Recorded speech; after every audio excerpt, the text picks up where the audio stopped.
जब हम राष्ट्र का विचार करते हैं, देश का विचार करते हैं, तो थोड़ा सा इतिहास में जाते हैं तो ध्यान में आता है कि 1905 में धूर्त अंग्रेजों ने बंगाल का विभाजन करने का प्रयत्न किया, लेकिन अपने समाज ने, अपने इस देश में केवल बंगाल नहीं तो संपूर्ण देश ने उसका विरोध किया और अंततः उनको यह जो विभाजन का उनका निर्णय था उसको वापस लेना पड़ा। किंतु और आगे बढ़ते हैं तो ध्यान में आता है कि 1947 में जिस देश ने केवल एक प्रदेश का विभाजन स्वीकार नहीं किया था, उस देश, उस समाज ने, उस राष्ट्र ने देश का विभाजन स्वीकार कर लिया। आखिर तो इसके कारण क्या थे? इसका कारण है स्वाभिमान शून्यता। अपना जो गौरव है, उस गौरव की विस्मृति, उसको भूलने के कारण से ऐसा हुआ। और कोई भी जो किसी देश पर, किसी जाति पर राज्य करता है, वो यही काम करता है कि उस देश के लोगों में, उस देश के जो जीवंत समाज होता है, उस समाज को स्वत्व से, स्वाभिमान से हीन कर देता है। और उसमें इस प्रकार का भाव होने लगता है कि हम तो किसी के लायक नहीं हैं, हम हमेशा गुलाम रहने के लायक हैं, हमारा कोई कंट्रीब्यूशन नहीं है, हम शिक्षित नहीं हैं, हम सभ्य नहीं हैं। इस प्रकार का यह सिखाने का प्रयत्न होता है और दुर्भाग्य से ऐसा हम सीख गए। बहुत बड़ी मात्रा में कहना होगा कि ऐसी अंग्रेजों की धूर्त चाल, वह औपनिवेशिक मानसिकता आज भी हमारे जीवन में दिखाई देती है। और इसका बहुत बड़ा उदाहरण, बहुत हाल का, केवल 14-15 वर्ष पूर्व ब्रिटेन के एक कार्यक्रम में तत्कालीन प्रधानमंत्री श्री मनमोहन सिंह जी ने कहा कि हम धन्यवाद करते हैं आप सब अंग्रेजों का, जिन्होंने हमको शासन करना सिखाया, जिन्होंने हमको व्यवस्थाएं सिखाई। इस प्रकार का औपनिवेशिक मानसिकता का वक्तव्य उन्होंने केवल 15 वर्ष पूर्व दिया है, जबकि ये भारतवर्ष, ये प्राचीन राष्ट्र है, हमारे यहाँ सब प्रकार की व्यवस्थाएं उन्नत थी, लेकिन हमको इस प्रकार के नरेटिव गढ़े गए कि यह जो भारतवर्ष है, यह तो कभी राष्ट्र था ही नहीं, यह राष्ट्र तो अंग्रेजों के आने के बाद बना है। और दुर्भाग्य से इस देश का तत्कालीन नेतृत्व, उसने भी कहा we are nation in making, हम राष्ट्र बनने की ओर बढ़ रहे हैं, जबकि ये भारतवर्ष, ये पुरातन राष्ट्र है, प्राचीन राष्ट्र है, सनातन राष्ट्र है, पहले भी था, अभी भी है, यह हिंदू राष्ट्र है और आगे भविष्य में भी रहने वाला है। तो इस प्रकार का यह जो गलत नैरेटिव हमारे मस्तिष्क में डाला गया, और यह जो भारतवर्ष है, यह भारतवर्ष, यह हिंदू राष्ट्र है, इसको हमको बनाना नहीं है, इसका पुनर्निर्माण करना है। यह जो 2000 वर्षों के संघर्षों के कारण जिस प्रकार के दोष, जिस प्रकार की कमियां हम सब में आ गई है, उसको ठीक करने का यह अवसर है, उसको ठीक करने का है, यह हमारा कर्तव्य है। ऐसे ही एक दूसरा नैरेटिव गढ़ा गया जिसने हमारे शौर्य को, जिसने हमारे पराक्रम को, जिसने हमारे सोच को कुंद कर दिया, और वो है दे दी हमें आज़ादी बिना खड्ग बिना ढाल। वास्तव में असत्य है, 100% असत्य है। लगभग 100-150 वर्षों तक अंग्रेजों से स्वाधीन होने के लिए भारतवर्ष ने संपूर्ण उत्तर से दक्षिण, पूर्व से पश्चिम और आबाल वृद्ध सब जातियों ने, सब समाज ने इसके लिए संघर्ष किया है, अपने अपने तरीके से इसके लिए प्रयत्न किए हैं और बहुत बड़ी मात्रा में आत्म बलिदान किए हैं। उसके कारण से हमारा यह देश, यह स्वाधीन हुआ है। हजारों की संख्या में अपने देश के युवकों ने ये फांसी के फंदे को चूमा है, उसके कारण से ये देश स्वतंत्र हुआ है, स्वाधीन हुआ है। लेकिन असत्य ये हमारे जन जन तक पहुंचाया गया, 3-4 पीढ़ी तक इसको ठूंसा गया कि बिना खड्ग और बिना ढाल के हमारे देश ने यह स्वाधीनता प्राप्त की है। ऐसा ही एक बहुत सारे असत्य हैं, उसमें से एक और का उदाहरण मैं प्रस्तुत कर रहा हूँ। ये कहा गया कि ये आप लोग तो अंग्रेजों के आने के पहले असभ्य थे, ये तो सपेरों का देश है, वेद तो गडरियों के गीत है। इस प्रकार का असत्य यह फैलाया गया, लेकिन वास्तविकता ये है कि अपना देश यह सोने की चिड़िया कहलाता था और लगभग 1,500-2,000 वर्षों तक विश्व भर के लुटेरे उसको लूटने के लिए आए और जीवन के सब क्षेत्रों में हम उन्नत थे, हमारी सब व्यवस्थाएं थी, हमारा समाज उन्नत था, हमारी परंपराएं श्रेष्ठ थी।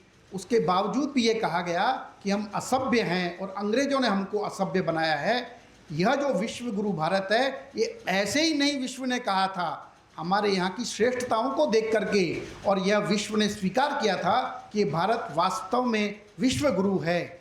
इस प्रकार के भ्रम फैलाने के परिणाम स्वरूप हमको कहा गया कि आपने विश्व को कोई कंट्रीब्यूशन नहीं है। वास्तव में हम विश्व में सिरमौर थे, सबसे ऊंचे थे, सबसे श्रेष्ठ थे। जीवन के विभिन्न क्षेत्रों में, वो ज्ञान विज्ञान होगा, वो अर्थशास्त्र होगा, अध्यात्म होगा, कला, संस्कृति, पराक्रम, सब में हमारा यह भारतवर्ष यह अति श्रेष्ठ रहा है।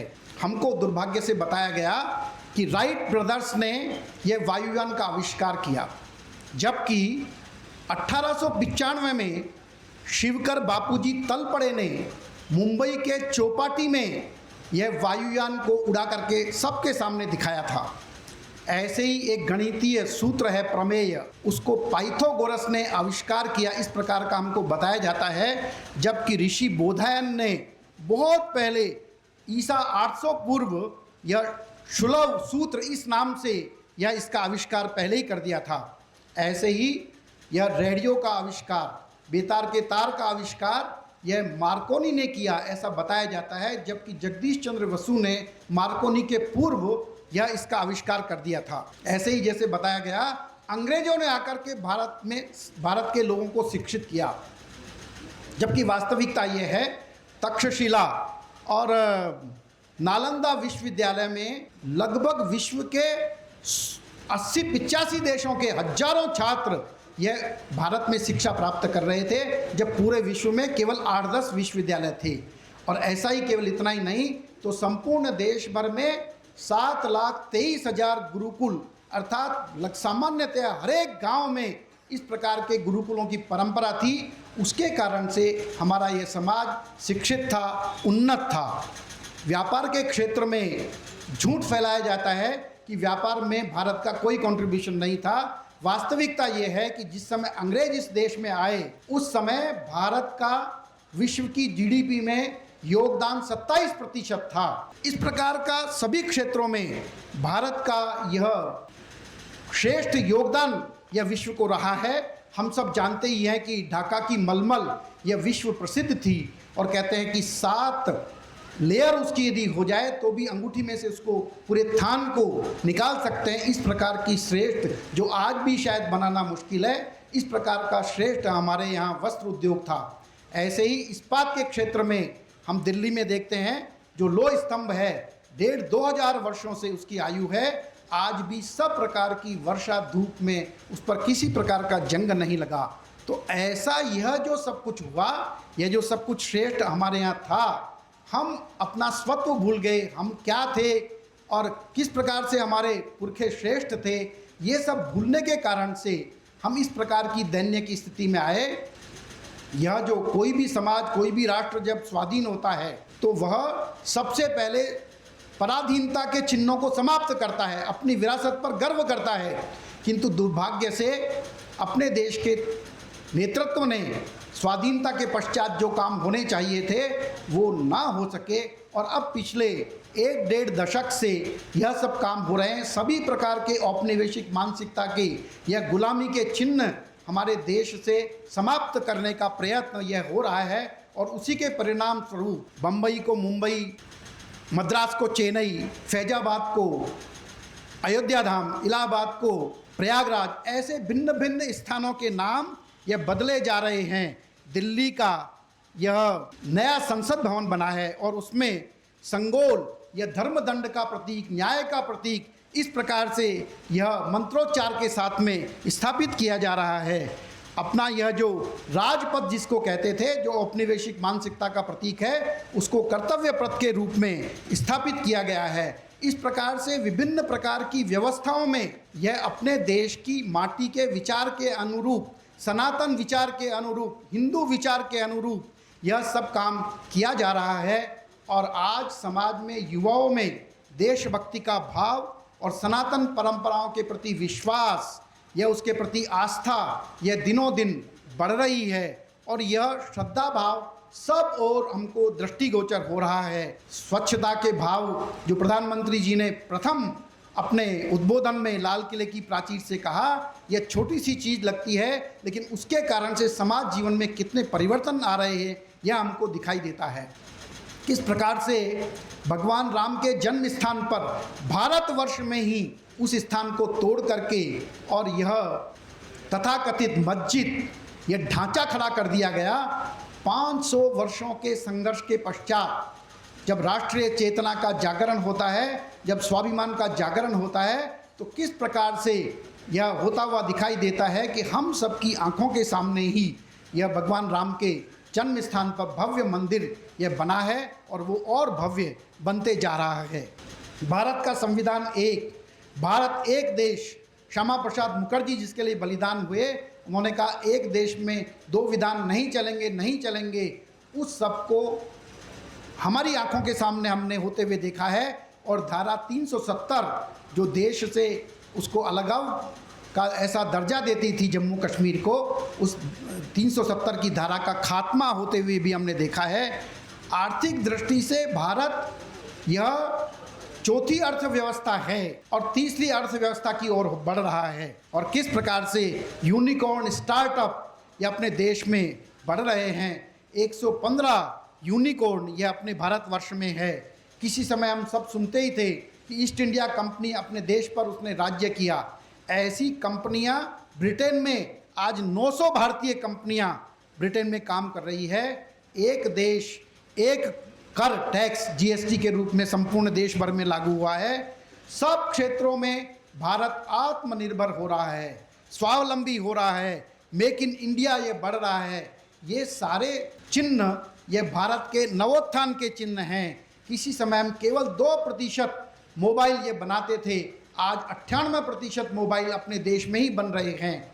5G तकनीक यह विश्व भर में केवल 4 देश हैं और भारतवर्ष भी उसमें से एक है और अत्यंत उन्नत तकनीक यह भारतवर्ष में है। आयुधों के विषय में किसी समय 2018 तक अपना देश यह विश्व में सबसे अधिक हथियारों का आयात करता था, लेकिन आज हम बहुत बड़ी मात्रा में 115 देशों को यह आयुधों का निर्यात करते हैं और अपने भारतवर्ष की स्वदेशी बनी हुई ब्रह्मोस मिसाइल, नाग मिसाइल, तेजस फाइटर जेट, प्रचंड हेलीकॉप्टर, अर्जुन ऐसे जो टैंक हैं उनको लेने के लिए विश्व के लोग आज लाइन में लगे हुए हैं। इस प्रकार का आयुधों में हमारा देश का यह स्वदेशी तकनीक के द्वारा और बहुत कम पैसों में, बहुत कम राशि में ये बनाए जा रहे हैं।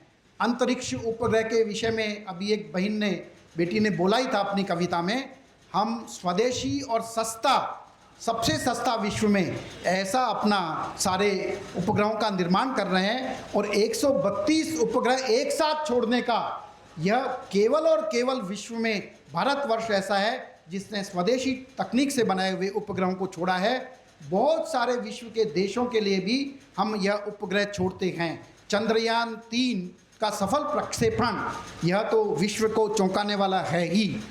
डिजिटल क्रांति भारतवर्ष में जिस तेज़ी से बढ़ रही है, तथाकथित अपने विश्व भर में जो अपने आप को विकसित कहते हैं, ऐसे देशों में भी इस प्रकार की डिजिटल क्रांति नहीं है और उसके कारण से जो पारदर्शिता आई है, जीवन के विभिन्न क्षेत्रों में उसका उपयोग हो रहा है, उसके कारण से आज हमारे विश्व संपूर्ण विश्व में अपने देश की इस दृष्टि से सराहना की जा रही है। यह जो भारत का विचार है, योग, यह सबके जीवन को श्रेष्ठ बनाने का, और योगा कर्मसु कौशलम, हर एक काम को कर्म श्रेष्ठता से करना यही योग है। और यह जो योग की विभिन्न प्रकार की क्रियाएं हैं, प्राणायाम की क्रियाएं हैं, उसके कारण से जीवन स्वस्थ रहता है, संपूर्ण विश्व निरोगी होगा। इस प्रकार के विचार को देकर के भारत ने के आग्रह पर 21 जून को अंतर्राष्ट्रीय योग दिवस यह घोषित किया है और संपूर्ण विश्व में यह अकेला ऐसा प्रस्ताव था जिसको सभी देशों ने स्वीकार किया और तुरंत यह विश्व भर ने अपनाना प्रारंभ कर दिया।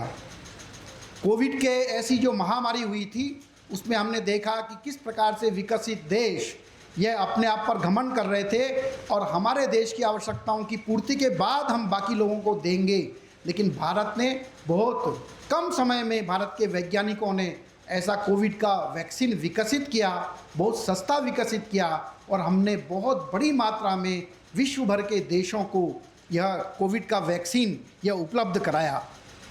किसी समय खाद्यान्न के मामले में हम बहुत आयात करना पड़ता था, इसलिए अपने लाल बहादुर शास्त्री जो प्रधानमंत्री थे उस समय देश के सभी युवकों और सभी अडल्ट्स को यह आह्वान किया था कि वो एक दिन का एक समय का उपवास करें। आज भी बहुत सारे लोग सोमवार का उपवास करते हैं, लेकिन आज हम खाद्यान्न में केवल हम स्वावलंबी नहीं हैं तो विश्व के कई देशों को यह निर्यात भी करते हैं और 315 मैट्रिक टन का खाद्यान्न आज हमारे पास उपलब्ध रहता है। इस प्रकार का यह विभिन्न क्षेत्रों में भारत का उभरता हुआ चित्र हम सबको दिखाई देता है। भारत का पराक्रमी स्वरूप, सर्जिकल स्ट्राइक, एयर स्ट्राइक उसमें देखा ही है विश्व ने। अभी अभी यह जो ऑपरेशन सिंदूर यह हुआ है उसके कारण से अपने आप को बहुत प्रगत मानने वाले देशों के आयुधों को किस प्रकार से अपने देश के वैज्ञानिकों ने, सैनिकों ने अपने रूम्स में बैठ कर के ही उनको परास्त किया, उनको समाप्त किया और आज उनके आयुधों को खरीदने वाला विश्व में कोई नहीं है, प्रश्न चिन्ह लग गया है। इस प्रकार का यह पराक्रम ये भारत के वैज्ञानिकों ने, भारत के सैनिकों ने यह सब दिखाया ही है। भारत के राजनयिकों ने, भारत के राजनेताओं ने यह जो विदेश नीति और कूटनीति पर है, किस प्रकार से क्वाड और ब्रिक्स में हम दोनों के सदस्य हैं, विश्व भर में कहीं पर भी संकट आया और भारतीय हैं उनको सुरक्षित अपने देश में लाने का काम अपने राजनयिकों के द्वारा, अपने राजनेताओं के द्वारा यह किया गया। G20 की अध्यक्षता ये भारत ने अभी अभी की ही है। विश्व भर की महाशक्तियाँ और अन्य देश आज भारतवर्ष को बड़े आदर के साथ में देखते हैं, सम्मान के साथ में देखते हैं। ऐसा उभरता हुआ भारत हम सब के सामने है, हम सब इसके साक्षी हैं, हम सब उसको देख रहे हैं। यह सब हो रहा है, लेकिन इस सब में हमारा कर्तव्य क्या है? हमारा भी कुछ कर्तव्य होगा। वैज्ञानिक कर रहे हैं, सैनिक कर रहे हैं, राजनेता कर रहे हैं और समाज के विभिन्न वर्ग, यह जो आज उभरते हुए भारत की तस्वीर दिखाई दे रही है उसमें उन सबका योगदान है। हमारा भी उसमें कुछ न कुछ योगदान होना चाहिए। जैसा कहा है कि यह भारतवर्ष, यह सनातन राष्ट्र, इसकी एक नियति है। इसकी नियति है जैसे व्यक्ति के जीवन का एक उद्देश्य होता है। अपने ऋषियों ने बताया, धर्म अर्थ काम मोक्ष, धर्माधारित जीवन जीते हुए अर्थ और काम का उपभोग करेंगे तो मोक्ष प्राप्त होगा। मोक्ष माने उस परमपिता जिसके हम अंश हैं उसमें एकाकार होना। ऐसे ही यह जो हर एक देश होता है, अपना ये जो सनातन राष्ट्र है उसका लक्ष्य है विश्व कल्याण। विश्व को सब प्रकार के यह जो आज युद्धोन्माद, अशांति यह दिखाई दे रही है उसमें से बाहर निकालना यह अपने भारतवर्ष का लक्ष्य है। ऋषि अरविंद ने कहा कि भारतवर्ष यह लगातार ऊपर उठेगा, इसका एक जीवन लक्ष्य है और दुर्भाग्य से किसी दिन यह समाप्त हुआ तो विश्व भी समाप्त हो जाएगा। तो यह जो भारत का लक्ष्य है, विश्व कल्याण का लक्ष्य, हमारा जो चिंतन है उसके अनुरूप हमारा समाज जीवन होना चाहिए, वैसा समाज बनना चाहिए। वैसा समाज नहीं बनेगा तो विश्व दर्शन हमारा कितना भी अच्छा है उसको सुनने वाला नहीं है। दुर्भाग्य से अपने देश के कम्युनिस्टों ने स्वाधीनता के पश्चात सारे शिक्षा संस्थानों पर कुंडली मार ली और उन्होंने केवल और केवल संविधान के अधिकारों के बारे में बात की, कर्तव्यों के बारे में बात कभी नहीं की। जबकि वास्तव में अपने ऋषियों ने, अपने पुरखों ने हमेशा कर्तव्यों की बात की है, क्योंकि एक व्यक्ति जब कर्तव्य का पालन करता है तो उसके कारण बाकी लोगों के अधिकार सुरक्षित रहते हैं। तो ऐसे सारे ही नागरिक कर्तव्यों का पालन करना हर एक नागरिक का प्रथम कर्तव्य है। सेना के सैनिक जो बॉर्डर पर लड़ रहे हैं वैसा ही हमारा ये कर्तव्य है कि हम नागरिक कर्तव्यों का ठीक प्रकार से पालन करें। नागरिक कर्तव्यों का पालन सवेरे से लेकर रात्रि तक के जीवन में हम जब ध्यान करेंगे तो ध्यान में आएगा, अपने राष्ट्र ध्वज का हम सम्मान करते हैं क्या? अपने राष्ट्र के जो प्रतीक हैं उनका सम्मान करते हैं क्या? अपनी राष्ट्र की संपत्ति है उसका सम्मान करते हैं क्या? सार्वजनिक स्थानों पर दिन में भी कभी कभी लाइटें जलती रहती है, पानी के नल टपकते रहते हैं, फैलता रहता है पानी, क्या उनका हम ध्यान रखते हैं? ऐसे सारी ही जो सार्वजनिक संपत्ति है उनका ठीक प्रकार से सदुपयोग हम हमारे जीवन में करते हैं, कोई दुरुपयोग मैं गलती से भी हमारे जीवन में नहीं करता। इस प्रकार के सारे ही नागरिक कर्तव्यों का पालन करता हूँ। आप सबके लिए नहीं है, लेकिन जो बड़े सभागार में इसमें बैठे हुए हैं, मैं ठीक प्रकार से मेरा कर चुकाता हूँ क्या? इस प्रकार का स्वदेशी वस्तुओं के उपयोग का और स्वदेशी चीज़ों के प्रति भाव, इस प्रकार का भाव कि जिसमें हमको गर्व का अनुभव हो, हम कमज़ोर हैं, हम हीन हैं, इस प्रकार का भाव नहीं हो। दुर्भाग्य से पहले बोला जाता था इंडियन टाइम, वास्तव में इंडियन टाइम नहीं होता, वास्तव में इंडियन टाइम सही टाइम होता है। भारत में ठीक प्रकार से ठीक समय पर सब काम करते हैं हम, इसलिए ऐसे मिथ, ऐसे जो गढ़े गए हम में हीन भावना का जागरण करने के लिए, उन सबको समाप्त करना चाहिए। अपने देश की भाषा के प्रति, हमारी जो मातृभाषा है उसके प्रति स्वाभिमान का भाव चाहिए। हम सब भाषाएं सीखेंगे, किसी भी भाषा के प्रति हमारे मन में किसी प्रकार का, दो प्रकार का भाव, उसको कमतर आंकने का भाव नहीं है, लेकिन स्व भाषा को हम हमेशा अपनाएंगे, श्रेष्ठ मानेंगे, इस प्रकार का भाव चाहिए। तो उसकी अभिव्यक्ति न्यूनतम क्या हम हमारे हस्ताक्षर यह हमारी मातृभाषा में करते हैं क्या? हम सबके संदर्भ में यह हिंदी है। इस प्रकार से भाषा के बारे में अपना अभिमान चाहिए। वेशभूषा, यह जो वेश है, यह जो भारतीय वेश है, कम से कम हमारे परिवार के मंगल अवसरों पर हम यह वेश धारण करते हैं क्या? हमारी जो भारतीय पंचांग है, हमारे परिवार की पत्र पत्रिकाएं मंगल अवसरों की, ये उसमें जाती है क्या? केवल अंग्रेजी में लिख करके भेजना जिसके कारण से ऐसा माना जाए कि मैं आधुनिक हूँ, इस प्रकार का झूठा घमंड हमारे मन में भी तो नहीं है। तो ऐसा भाषा भूषा का अभिमान, अपने यहाँ के जो खाद्य पदार्थ हैं उनको, वो श्रेष्ठ हैं, अपनी इस जलवायु के लिए श्रेष्ठ हैं, पोषण के लिए श्रेष्ठ हैं, उन सबको अपनाना, अपने देश का भ्रमण करना, वह केवल मौज मस्ती के लिए नहीं, पर्यटन के लिए नहीं, तो देशाटन के लिए, देश को जानने के लिए, देश की एकात्मता के भाव को हृदयंगम करने के लिए, संपूर्ण देश मेरा है, इस प्रकार का भाव के साथ में हम देशाटन करते हैं। तो ऐसे यह स्वदेशी के प्रति का भाव हमारे जीवन में, हमारे आचरण में आना चाहिए। विश्व को एक बहुत बड़ी देन कुटुंब व्यवस्था ये भारत की है, वो आज कमज़ोर हो रही है, उसकी कड़ियाँ कमज़ोर हो रही है, उसमें कुछ दोष आ गए हैं, कुछ न्यूनताएं आ गई है, उन दोषों को समाप्त करना, यह जो परिवार है ये हमारी ताकत है। आज भी विश्व को बहुत बड़ी देन यह इस प्रकार की हो सकती है।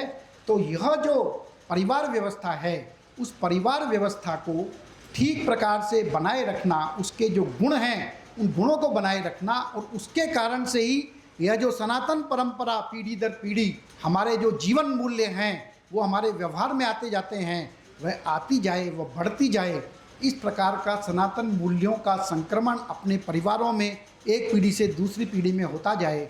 और यह जो सारे विषय हैं, ये सारे विषय परिवार में चिंतन करने से, मनन करने से, आपस में मिल बैठ करके बातचीत करने से, संवाद करने से सब प्रकार की समस्याओं का भी समाधान होता है। यह बहुत सारी समस्याएं जो लव जिहाद की आ रही है, बेटियों को के बीच में संवाद परिवार का नहीं होता है, उसके कारण से होती है। आज दुर्भाग्य से हमारे परिवारों को तोड़ने का प्रयत्न हो रहा है। यह एकल परिवार, यह श्रेष्ठ परिवार, इस प्रकार का यह जो बताया जा रहा है, उसके दुष्परिणाम हमारे सबके सामने भी आज दिखाई दे रहे हैं। ऐसा यह जो इस प्रकार का सारे विषय हैं, इन विषयों पर हमारे जीवन में परिवर्तन होना चाहिए, हमारे व्यवहार में परिवर्तन होना चाहिए। और हमारे व्यवहार के परिवर्तन के कारण से हमारे पड़ोस में, हमारे मोहल्ले में, हमारे रिश्तेदारों में, उन सब में भी इस प्रकार का परिवर्तन आए, तो हमारा समाज जब इस प्रकार का जैसा अपना दर्शन है उसके अनुरूप हमारा समाज जब बनेगा तो उसके कारण से यह जो समाज जीवन हमारा बनेगा उसके कारण से विश्व जो आज बहुत बड़ी दुविधा में है, संकट में है, अशांति में है, युद्धों के बीच में है, उसको यह जो भारतीय दर्शन ये विश्व के कल्याण का दर्शन है, शांति का दर्शन है, जीवन के मानव जीवन के उद्देश्य को दर्शाने वाला ऐसा जो दर्शन है वो दर्शन बाकी सब लोग भी अपनाएंगे, लेकिन मॉडल के रूप में हमारा समाज जीवन वैसा बनना चाहिए। इस प्रकार का एक निवेदन आप सबके बीच में मुझे करना था। आप सबको बहुत बहुत धन्यवाद। पुनः पुनः सभी को